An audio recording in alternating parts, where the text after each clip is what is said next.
All right, let's get this party started. So greetings, everyone. Welcome to the Critical Perspectives in Quantitative Research webinar series. My name is Dominique Baker. I am an assistant professor of education policy at Southern Methodist University, and I'm a co-planner of this series. Just a small housekeeping note right at the top. We are recording this event, so please keep that in mind. And then we do have live closed captioning enabled. So if you need to see a live transcript, if you just go down to the bottom of your Zoom screen, you can click on live transcript in order to be able to read as we discussed today. So this is a 6-part series focused on criticality in quantitative work along the lines of race, gender, income, sexual orientation, disability status, and more. Our first webinar focused on providing an overview on the multiple avenues to explore critical quantitative research. We're now moving into the more practical portion of the webinar series that's focused on suggestions and ideas for actually conducting this type of research. So today's the second webinar, and it's entitled All Else Being Equal When It's Not Equal, Applying Theories on Race and Quantitative Models and Research. Future webinars will focus on critical perspectives in survey design, administrative data, and more. And I'll note that this webinar series, funded with generous support by the Bill and Melinda Gates Foundation, is co-sponsored by SREE, AEFP, AERA Division L, and the Ash Council on Public Policy and Higher Education. I want to make sure that I give special thanks to Drs. Ayin Grooms at the University of Iowa, Jason Taylor at the University of Utah, and Lindsay Page at Brown University, my fabulous co-planners, without whom this would not be happening. And a special shout out to Ellen Weiss and Jennifer Cush of SREE for their coordination and planning of this series. All right, let's get into today's webinar. So today we'll be hearing from Dr. Richard Blissett. Richard Blissett is an assistant professor of education policy and politics in the University of Georgia's Mary Frances Early College of Education. Their research primarily focuses on the political and social psychology of educational equity and justice. They are the principal investigator for the Democracy and Equity in Education Politics Research Group, and they serve as the principal coordinator for the Just Education Policy Institute for Developing Scholars, which seeks to inspire and train current and future generations of scholars and scholar activists looking to advance racial equity and justice in education. Dr. Blissett has also been heavily engaged in equity and justice work in education, including their own research and advocacy for and with Black, queer, and worker student movements, as well as methodological consultation with on-the-ground organizations seeking to use data and statistics to address inequity. Before I turn this over to Dr. Blissett, I'll note that you should feel free as they're presenting, if you have questions, to throw those in the chat. I will be collecting questions from the chat throughout. And then when we get to the Q&A portion, I'll be able to bring them up. So don't hesitate, you're welcome to do that. You know, no pressure at all, Dr. Blissett, but my dad is watching. And so he 1,000,000% forwarded me the SREE email and said, is this our Richard? For those that don't know, Richard and I attended our PhD programs together, and I said, oh, it is. And he said, oh, I'm watching. So no pressure. He's very jazzed. Take it away. All right, well, that definitely didn't send me into an anxiety spiral at all. No, yeah, and say hello to your father for me, and say hello to everyone here, which I will also say hello. It is good to see all of you, and I'm very happy to be here today to talk to you about this topic. I have a bit of a chat with you today about some practical considerations for using and thinking about race when we're doing quantitative modeling, because I probably, like many of you have been on many journeys to try to figure out exactly, you know, how do we consider questions of equity and justice in quantitative work? And while certainly I'm still on said journey, I do think that there are important considerations that come out of particularly the overlap of the social politics of our situation and our methodological considerations that help provide practical guidance for what we're doing together. So I'm going to go ahead and share my screen, and then we'll go ahead and get started if that is all right with you. You don't really have a choice because I'm going to do it anyway. So let me go ahead and do that now.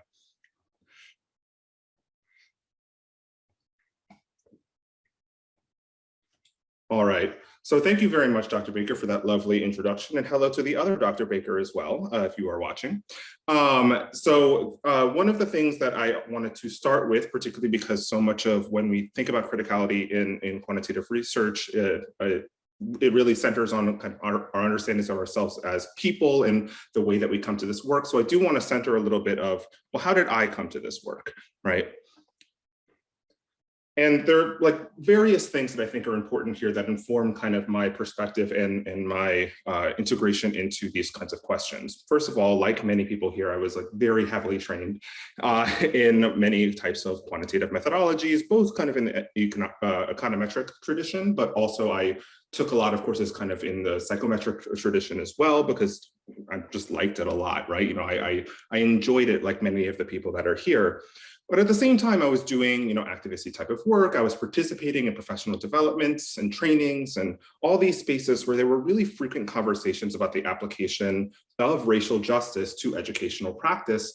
And one of the things that I found somewhat difficult in those spaces is a lot of times I was one of the only quantitative people there, right? And so therefore, I struggled a lot to find kind of like, well, how do I take what is being said about people who are teaching in a very different kind of social space and apply it to what I'm doing? I knew it was possible. The first time I ever had a conversation about the social construction of sexuality was in a bioinformatics course that I took in college. The first time I ever had a conversation about the social construction of race was in a latent class modeling class I took in the psychology department. So I knew it was possible, but we weren't having necessarily those types of methodological discussions. And so I sought out places where I could pair those things together. On the flip side, in my quantitative coursework, beyond the examples I just talked about, I was struggling to find spaces to actually talk about race, things that I really cared about. You know, like many of you, have been in many courses where we've been told, you know, you have to control for race and gender and, you know, socioeconomic status and all of that. But I didn't feel like we were really getting a lot of conversation in about, you know, why, right? What is this for? And this is something that, you know, was not just a coursework thing, but something that I found as I participated in professional conferences, as I participated with others in the field, and just kind of everywhere finding that we tend to control for and account for race and all these things just by default without talking about it. I wrote a paper about this in a political theory class, and my professor, who was very friendly, sat me down and said, I can tell you're upset about something. You're going to need to help me figure out what it is. And particularly that conversation helped me think about, well, I need to think a little harder about like what actually is the methodological problem here. Further, flipping back to the activism spaces, as many of you probably are aware of, there's a lot of questions about the practice that we do, right? And a lot of very deep distrust of quantitative research. And while my initial impulse for this is probably to be fairly defensive, you know, I like a lot of you, you all seem wonderful. But at the end of the day, a lot of the things that people would accuse us of doing are not that far off in terms of not having these kinds of discussions. And so I wanted to try to disrupt that and make sure that I wasn't replicating that. Fourth, I am a person who has multiple intersecting identities that I found relevant for, you know, my life, but also my research. I am someone who identifies as Black, particularly Jamaican, as well as Asian, particularly Chinese, as well as queer. And one of the things that I found really difficult is just never finding the ways in which my identity was even reflected in the way that we treated race at all. As someone who the US Census has decided is a different race about once every 7 years, there's only so many times you could be told that your race is immutable before you like start to twitch just a little bit every time people talk about it, which particularly led me down the path of saying, okay, we can't just start using race in our models and start throwing race into our statistical analyses without actually understanding what race is and the way that it plays into this. It's not someone else's job to care about what race actually is. We also have to care, or else you kind of leave these stories out. And then the last thing is that my primary teaching experience has been in quantitative methods, teaching, you know, both introductory and advanced statistical methodologies. And finding that particularly when I started a lot of this, I felt myself replicating a lot of the same gaps that I felt in my own education, you know, kind of doing the same kind of normal statistics curriculum without really being able to have those conversations. And when students would ask, not really having as clear answers as I might like. I've since evolved and have continuously tried to, you know, change my syllabus and add these things, but it is something that, you know, it's a hard habit to kick, particularly when we're all, you know, trying to train our students to compete in the same kind of very heavy quant atmosphere, right? And so that is kind of the personal story of how I came to this.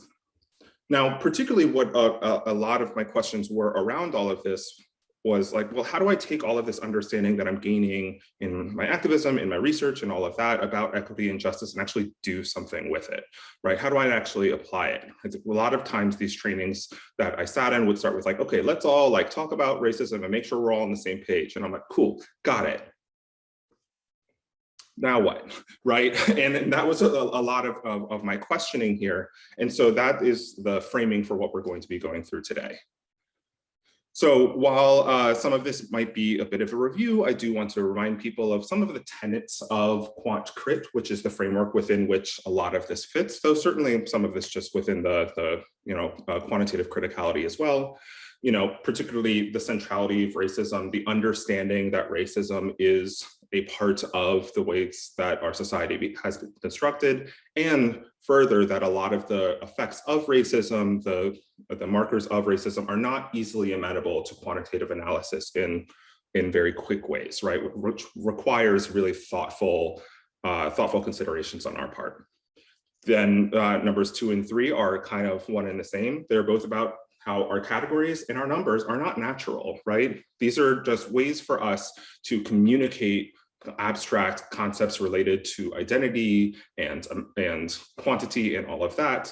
And to the extent that they are not natural and they are constructed by us, it requires a bit of interrogation to understand the extent to which the categories and numbers that we are constructing are reifying kind of certain social structures that we are not okay with, right? In particular, all of this leads to the point that quantitative research is subjective. And so by subjective, we don't mean this in like a bad way, right? We're not saying subjective to say like, oh, like you have values, that's bad for you. Like, of course you have values, you're a human person. But it is to say that, if we understand that research and particularly quantitative work is subjective, we can make better choices about how we understand whose voices need to be a part of the conversation when we're constructing these models, when we're constructing these stories and all of that. And then lastly, and this kind of goes along with everything else, is that all of these things are tools, right? Statistics don't have any kind of inherent meaning outside of what we give them. And so therefore, one, we have to do all the interrogation we just talked about, but we can also advance justice, right? If we really, think hard enough about what we're actually doing and recenter kind of our humanity within that project, right? Now, that all said, one of the other kind of additions I want to add to this consideration to kind of ground all of this is like the social politics edition, right? Many analyses of the way that quantitative research has a relationship with things like white supremacy aim very historically. And this is very important, right? When we understand like the roots of many of our methods in eugenics, the ways in which scientific racism just created like devastating effects on our entire society. There's a lot of reasons why we need to kind of look backwards. However, I also want to center what is happening now, right?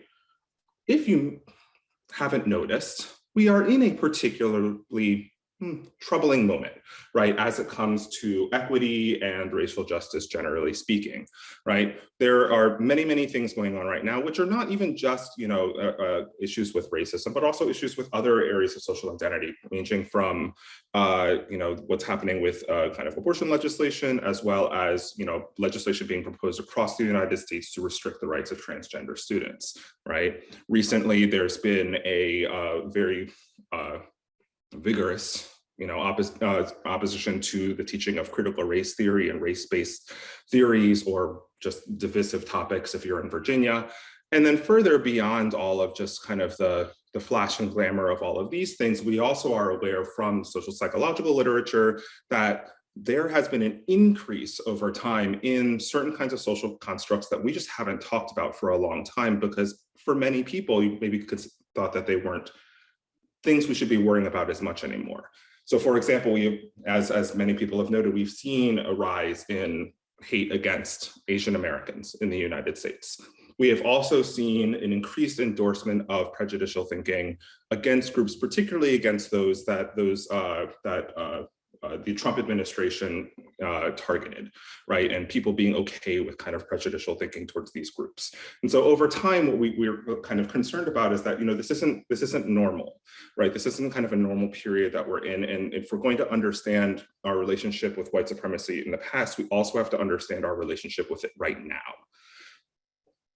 In particular, to kind of layer on some theory onto all of this, we have long-standing and a developing body of research on why people, especially Americans, resist racial justice efforts, especially for Black people. And there are some major theoretical approaches here, right? Ranging from beliefs about Black people, right? So the idea that many may not support policies that advance justice for Black people because they don't want Black people to advance, right? Because they don't believe that is what Black people deserve. There is a set of theories about self-interest and kind of particularly the self-interest of those who are not Black, or self-interest of white people in particular, talking about kind of the anxieties that come with understanding that the status quo may change as a result of the advancement of Black people and other minoritized populations. And then there's also a very, very wide body of research about beliefs about inequality and beliefs about racial inequality and fairness, where people understand inequality comes from and how that's like a really important substrate for how people think about not just the politics of race-conscious policy, but politics in general, right? Where this particular perspective has been shown to be highly correlated with, say, just measures of political ideology, generally speaking, right? Which is to say that all of this, all of the strife and all of the controversy that we're experiencing right now, at least somewhat is a function of like the ways that people are interacting with their understanding of race and the world and inequality. And in particular, what you might imagine is that quant research affects all of this. A lot of people's understandings of what is race, a lot of people's understanding of what are the differences between races, a lot of people's understandings of what does it mean to be of a race or not, come from us, because we are the kings, queens, and everything in between of comparison, right? And so if we understand that, and we understand that not only do we have kind of this responsibility to fix, say, these histories that we have been a part of, we also have to understand that we are still in it, right? That the choices that we are making are not, things that happened at a particular university a long time ago that we feel bad about. There are things that we do every day in all of our models that we need to be really thoughtful about. And this is not lost on other people, right? Where criticisms are leveraged on us all the time for not centering humanity in our work, not centering questions about race and racism. And so it's really important, and I'm glad to see you all here, for us to engage in this conversation. So again, some of this may be old for some of you, some of this may be new, but I do want to add kind of that contemporary addition onto what I see as like the traditional explanation of the quant crit ethos, right?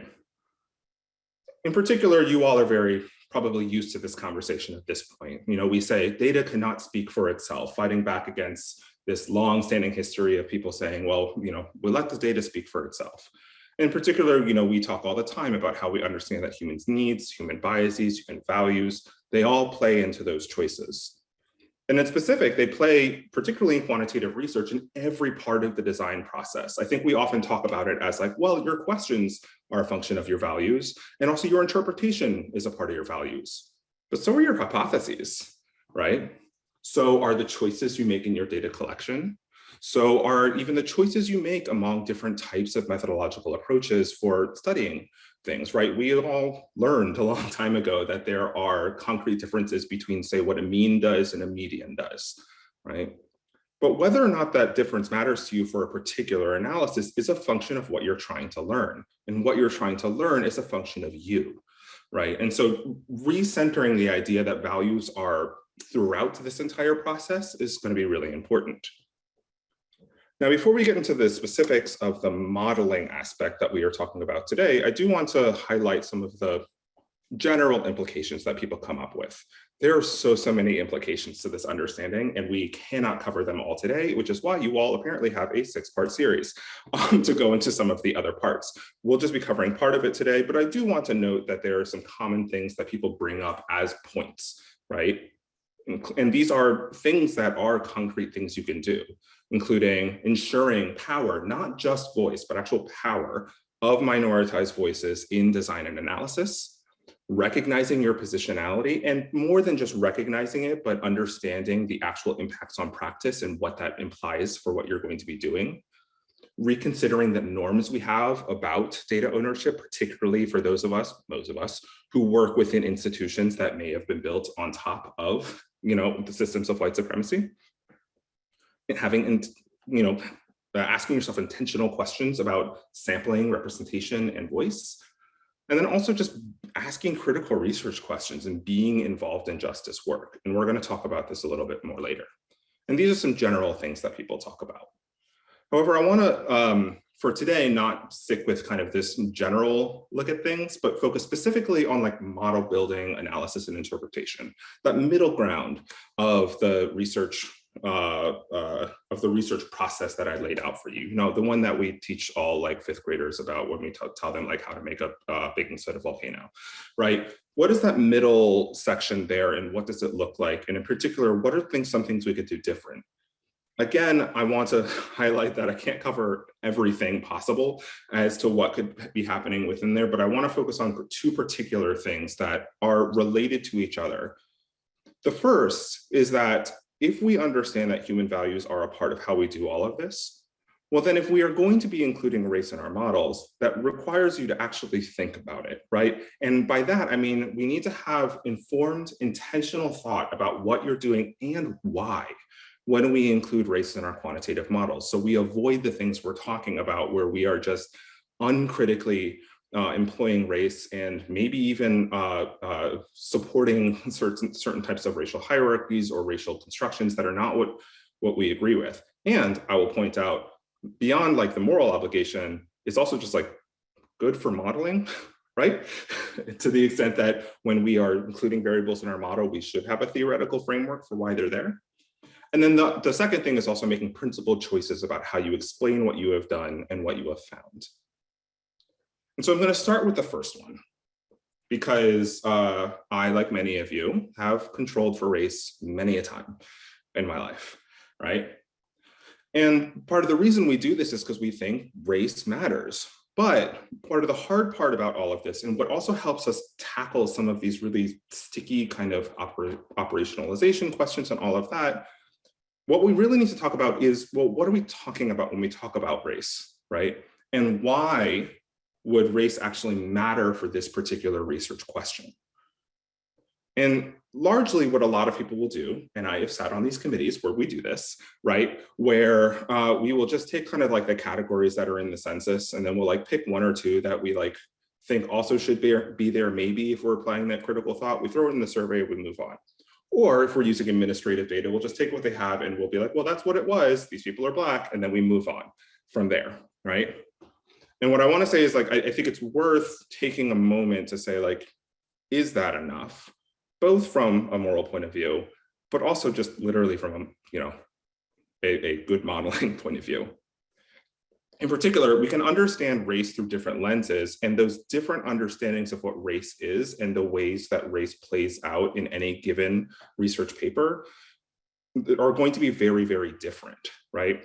So again, this is a limited time period. I cannot cover every kind of perspective on what race is, but I do want to cover a few, particularly using the example of Asianness and Asian identity as an example, right? So one perspective on race is kind of the sociolegal construction of race, right? With the understanding that race is a social construction, we have to go a little bit farther and ask ourselves like, well, where was it actually constructed? One example of this is in the case of United States versus Thind. This was a case where Mr. Thind was had moved to the United States and was looking to become a naturalized citizen.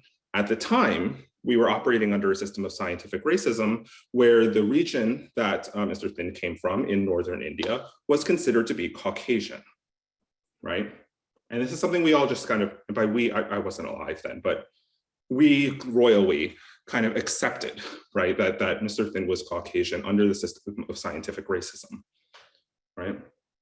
And in particular, what he was arguing was that as being Caucasian, where at the time only white people were allowed to become citizens, well, if you define white as Caucasian and Mr. Thin is Caucasian, he should be able to become a citizen. The Supreme Court said no. The reason for this was because while we can understand that indeed the language that he spoke in the region, it came from, fits within the idea of scientific racism, the common man, particularly the common white man, would not recognize Mr. Thin as white, right? In particular, what this highlights for us in this particular example is the ways in which like race is both like, sure, socially constructed in terms of how we define it, but was also created intentionally by our structural and legal system for certain purposes. In particular, what happened after this point is not only was Mr. Thin denied access to citizenship, but all other current citizens who were Indian from Northern India were also denaturalized. And for many of them, their property is seized by the US government. And so again, this is one of these examples of where like this understanding of what race was didn't like emerge slowly by any means, didn't like come up as just like the conversations we have with each other. This was a choice made by the US government at the time that was both informed by kind of people's understandings of what race are, and created a new kind of order for what race meant for this particular population, right? So there is a socio-legal construction that people have to understand. And when you're doing an analysis that's employing race, you have to ask yourself, is this the construction that I'm talking about? If it is, well, then how do we understand, what is an operationalization that makes sense here within that particular construct? There are also political constructions, right? So one of the things that was often talked about within the construction of Asian Americanness is the model minority myth, right? And particularly it's myth about the extent to which Asian Americans, despite histories of discrimination, despite kind of the struggles that faced many Asian American immigrants, were able to persevere and kind of able to push back against that. That didn't exist forever, right? This particular idea about Asian Americans emerged quite a bit during kind of the 1960s, post during a lot of the pushback to affirmative action, right? In particular, where around this time, well, certainly there were Asian Americans who were a part of this as well. There were many white conservatives and white powers that kind of hopped on this particular argument to say, well, look what Asians have done. They have succeeded in our country by working really hard. So therefore, Black people, you don't need this, right? And this is not the last time we saw this construction, right? And so when we think about the model minority myth, sure, yeah, there are like the cultural understandings of how this evolved over time, but there is also the understanding that this was a construction of race that developed for political purposes that didn't necessarily serve Asian people. Right.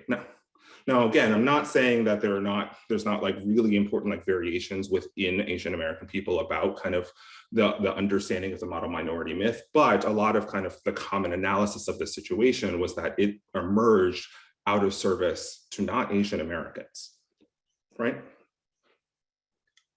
Though one of the hard parts about all the ways we talked about race thus far is that we often talk about it in this ways of like race being like imposed on a particular group of people. People construct their own racial identities as well. Particularly, there's the political side of racial construction that is about solidarity, right? So, as an example for myself, like people, it doesn't make any sense to call me LGBT because I am not all of them. I am a part of that particular community, but we all understand that like the reason that they are constructed together was for political solidarity. And the same thing applies for race, where particularly during the 1960s and forward, the construction of Asian American identity was also a political force to join in solidarity, right? During this time, we had the creation of the Asian American Political Alliance, which among other things worked in solidarity with the Black Power movement. And the note that like Asian people coming from different backgrounds, different cultural heritages, from different immigrant backgrounds, needed to work together in order to advance their political voice, particularly given the pretty severe lack that there was at the time. And then finally, of course, there are cultural constructions, right? This is what we talk about a lot when we talk about things like identity and all of that. And this also works in a whole bunch of different ways, right? Through tradition and shared history, where people understand the definition of their own race to be a function of things like food and family and you know, kind of the traditions that go along with all of that.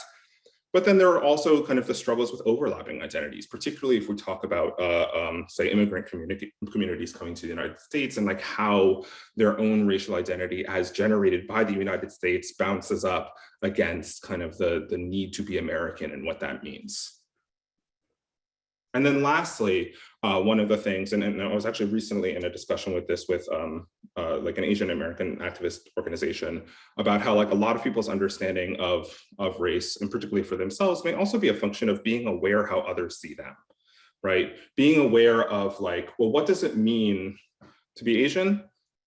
Partly it is our shared resistance against what other people are telling us, right? Understanding that, you know, there's a certain way that other people classify and define what Asianness looks like, and trying to struggle through that understanding of what we actually do about that, right? All of this is to say that each one of these is a very different definition of race. Your sense of like what the categories should be in any given case are probably going to be really, really different.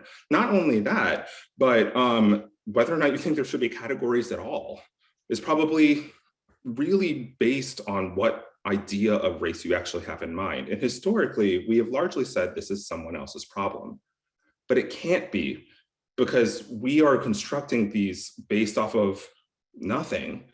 We might as well base them off of something that's actually real if we're going to be doing good modeling, right? So the lesson here overall, if I can get my mouse back, there we go. The lesson here overall is that using race requires understanding race, right? It requires making really informed choices about the operationalization of race in data collection and management, and making informed choices about modeling the role of race and racism in statistical method, right? So that's point number one, which is part of our work here is not just like the math, but it is understanding what we're putting into the math. The second part of this is that data communication is method. This is not an understanding that is particularly new, particularly those who are in the qualitative realm, or those who are coming from qualitative methodologies have probably talked about this before, the way that writing is integral to method and not separated. And I'll point out that while we don't talk about it as quantitative researchers as much, the idea that communication as method is not foreign to us either. If you consider the entire wide world of data visualization, here I have a visualization from our own lovely Dr. Baker. And part of the consideration here is not to focus on the particular graph. I think it's very lovely and very beautiful, but to point out that like we do these things because we think the way that we present information to people matters. We already have these considerations for any of you who have ever used a colorblind palette out of ggplot, right? If you don't know what I'm talking about, ggplot's a whole bunch of fun, but that's not what today is about. Also, those of you who are very anti-R probably just got very angry at me. We're not getting into this today. All right, but that's all to say that like communication as method, like as integral to method, not like a separate thing, but as method is not a foreign idea necessarily to anyone, even if you haven't thought about it that way before. And therefore, the way we also talk about our statistics matters. And this isn't like a separate thing from our modeling. It is our modeling because words are models, right? Arguably, we kind of already know this. You know, many of us have read the Ladson Billings piece about education, the achievement gap versus the educational debt, and what that distinction means and why it matters. But then there are also some other pieces, including those from David Quinn, talking about, you know, why this matters for what people understand about Black and white children, right? In particular, we've also talked a lot about the ways in which we talk about the differences between groups that may contribute to deficit orientations for Black students. Particularly by deficit orientations, I mean deficit orientations among educators about Black students. The grammar there is not correct. We have also talked about not only the expectations that those of us who are adults have about different groups, but also the ways in which this creates kind of internalized understandings of identity, in particular ones that can be harmful. We have talked about, well, we haven't, but one of the things that has happened in other fields is a lot of conversation about the ways in which uncritical statistical analyses that just like present the differences between groups and then run away have a habit of perpetuating what we might call statistical essentialism, right? Or the idea that like, well, because the number said so, these groups are different, right? In very essential ways.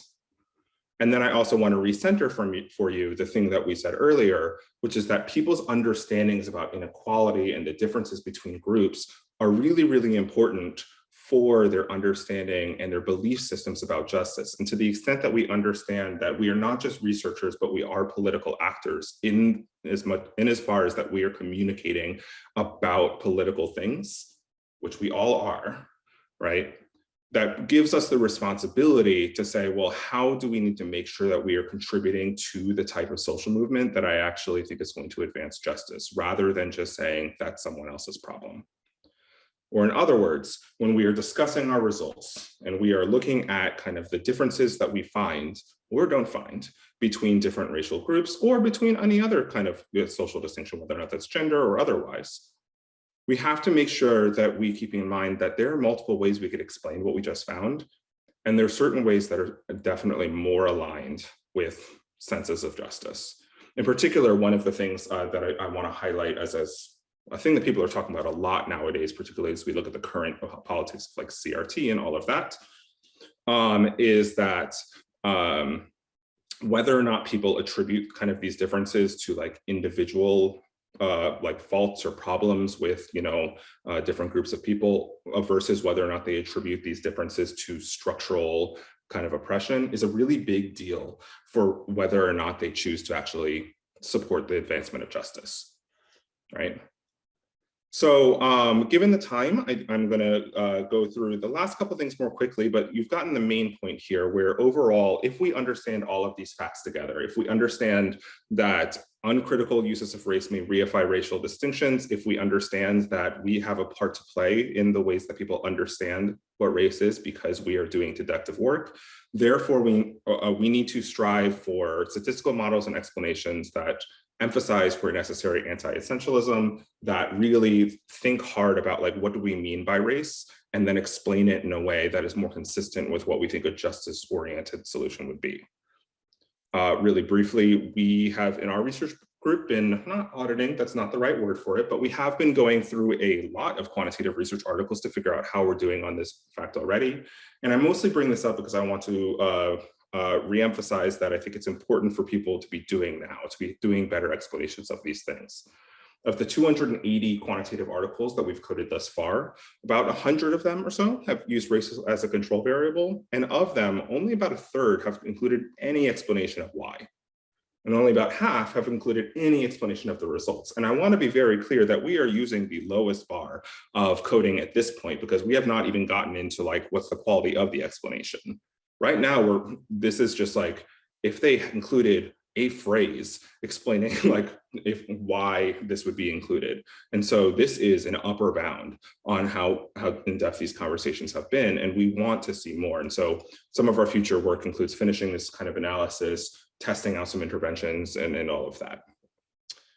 So I have some concluding comments here because I have an activity that I would like you all to work on to actually try this out.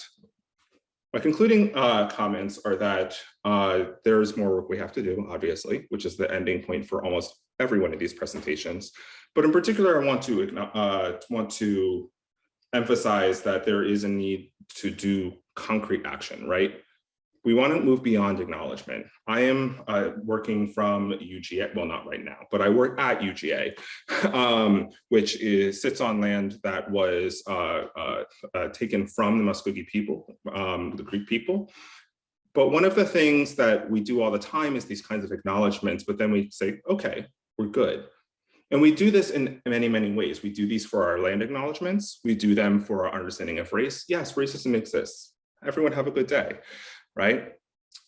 But if we're going to understand that what we're doing here is political work, it requires us to actually do a little bit more, to try to be involved in these spaces where action is taking place, not only for, the kind of growth that you understand from that, but to actually put your money where your mouth is and say, I am willing to kind of change the voices that are a part of my process, right?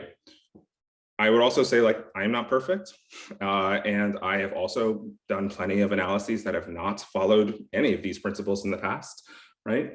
And I think what's really important throughout all of this is that, this is not work that concludes, not even just because oh, it's complicated and there's a lot to learn, but because our world continues to change as well. And so part of the work here also includes continued personal growth and engagement in learning spaces like this. As I understand it, you all will be talking about secondary data and active engagement in that discourse. And so I'm not going to belabor that particular point. But then also to lastly point out that no quantitative variable is just a variable, and race is no exception. Neither is any other type of construction of kind of a minoritized identity dimension, whether or not we're talking about gender or sexuality or disability. These are all social constructions.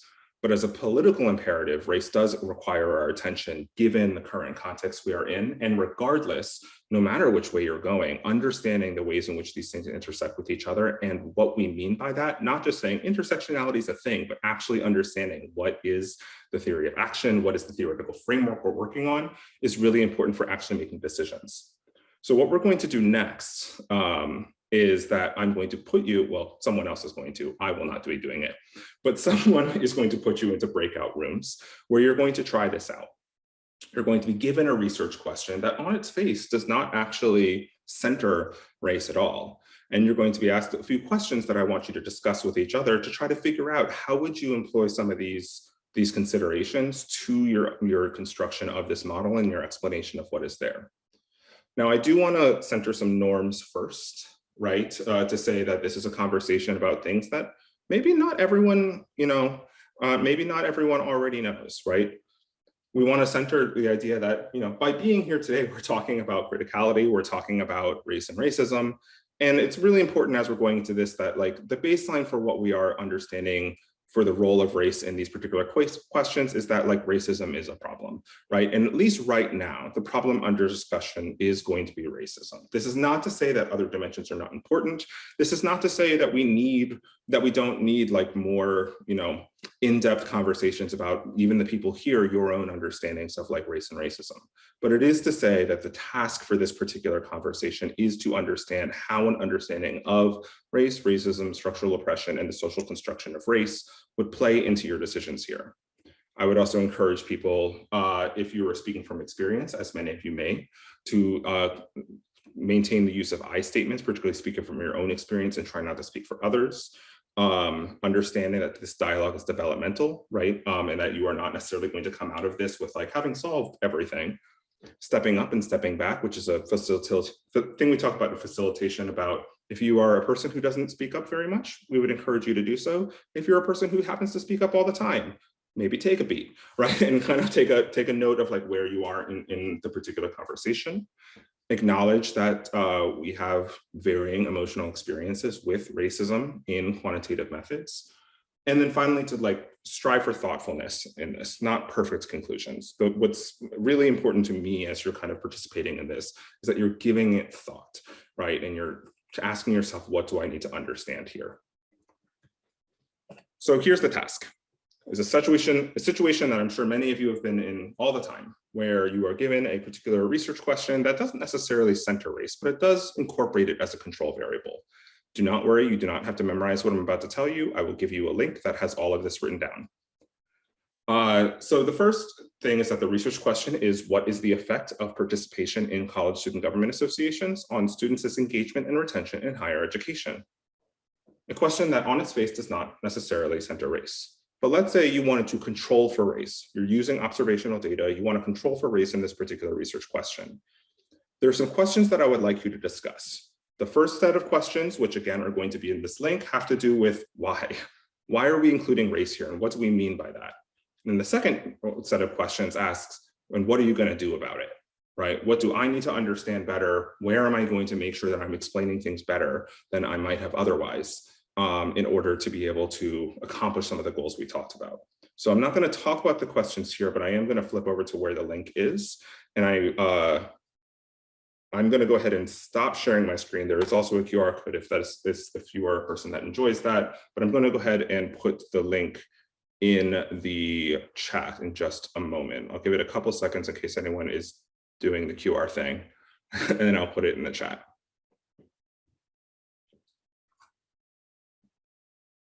All right, let me go ahead and stop sharing my screen.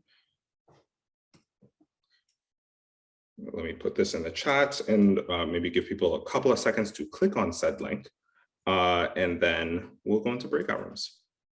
So y'all will have about 10 minutes in your breakout rooms. So feel free to, discuss with each other. Again, no requirements for people to have their cameras on. This is completely up to y'all and what makes the most sense. And we will see you all back in about 10 minutes or so.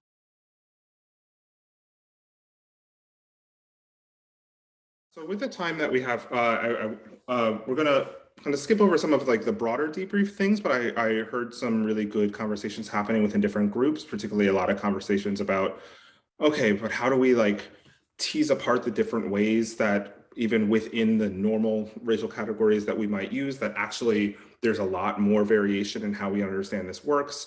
There's a lot of questions about what's this actually like, a moderation thing that they actually care about, which again raises the same kinds of questions about how we understand the groups that we would be moderating, or the construction of race that we'd be moderating against.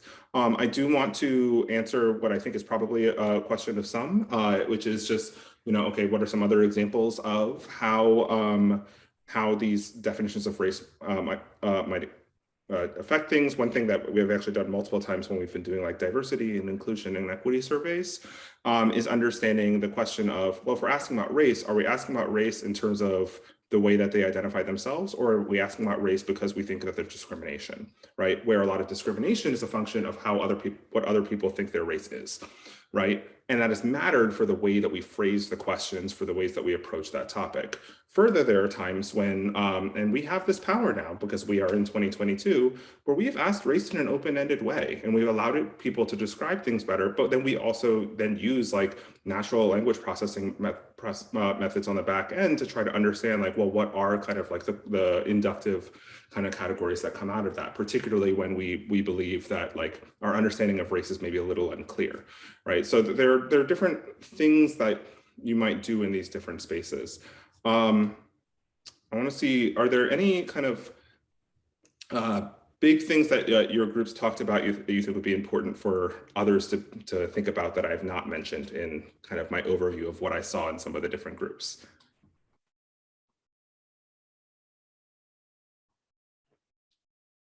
All right.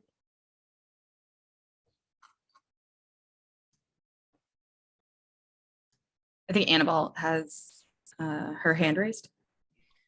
Yeah, so at the risk of, I don't think this was probably the most important thing that we talked about, but one of the last thoughts that my group had was related to how student government is a very particular space, and it tends to be a pretty privileged space. And so looking at this critically, we might question how, first of all, who is invited into the space? Second of all, who feels welcome, who feels like they're going to be heard, but also what social norms are being passed down and replicated and propagated in this space. Because, going into this and not questioning, not being critical, we might miss the fact that a very specific type of culture is being replicated, and it we look at how most of our government it's mostly white and it's male, most of our representative government, and so this space might be the same, and so therefore it's very likely that white cultural norms are being replicated and passed down in this space. So I think being critical of those kinds of things in any space, really, most of our research it's societal in nature. And so questioning whose voice is being lifted, whose ideas and whose ways of knowing are being represented here and being given power, and how can we problematize that? So those were some of the thoughts that came to mind. Yeah, absolutely. And asking like, well, what is the proper role of race in here if we understand those things? Now, I do want to be cognizant of people's time, and I really apologize for the lack of time we had to like fully debrief, but it's a very deep topic. I hope that you all are able to take these conversations with you and have these with your colleagues as well. Yeah, that's mostly what I have for today. Thank you so much for having me. I'm going to thank Richard. I know everyone's doing like a huge round of applause, but thank you so much. And thank you everyone for attending. This was the second webinar, so we will have 4 more that dive into how you construct surveys, how you think about secondary data analysis. I will also mention that SREE has been hosting culture responsive and equitable evaluation trainings. They did one earlier in the fall, and there's a recording that you can look at, and there'll be office hours that are done if you want to engage more with that in the upcoming week. And there'll be another training in June as well. So there are lots of different things happening in these spaces. And we just want to be able to help support each other as we continue to work on that sort of lifelong process of thinking about how we can critically engage with our quantitative research. So thank y'all again, and please have a good rest of your day and hopefully find some space for rest and joy this weekend. All right, bye.